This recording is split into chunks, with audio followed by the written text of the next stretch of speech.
শুভ সকাল বন্ধুরা। তো তোমরা কেমন আছো? আমি তো খুব ভালো আছি। ঘুম থেকে উঠে দেখো বাইরেটা কেমন লাগছে।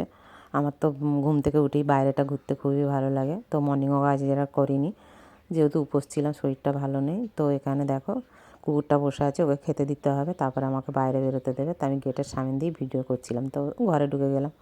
রান্নাঘরে ঢুকে দেখি এতগুলো বাসন আছে, আমাকে মাজতে হবে। আর তারপরে বিছানাটা গুছিয়ে নিলাম, নিয়ে এবার কাজকর্মগুলো করব। তো জামাকাপড়ও কাচা হয়ে গেছে। তো রান্নাঘরে ঢুকে একটুখানি মেয়ের মতো প্রেসারে ভাত বসিয়ে দিলাম, যেহেতু মেয়ে খাবে। তারপরে আমি একটু ঠাকুর ঘরের দিকে এবার যাব। তো ঠাকুর ঘরের কাজটা আমাকেই করতে হবে, অনেকটা কাজ, প্রায় 1 ঘন্টা টাইম লাগে। তো ঠাকুর ঘরের গেট খুলছি, দেখো তখন 9:30 বাজে। তো ঠাকুর ঘরের গেট খুলছি, গেট খুলে দেখো ঠাকুরগুলো দেখো সব চুপচাপ হয়ে আছে। তো এবারে আমি সব পরিষ্কার টরিষ্কার করে ঠাকুরের এবারে জল ফুল দিয়ে দিয়েছি। দেখো দেখাচ্ছি, অনেকটাই টাইম লাগে ঠাকুর ঘরের কাজটা, যেহেতু আমার শাশুড়ি মা করে, তো এখন আমাকে করতে হচ্ছে তাড়াহুড়ো করে।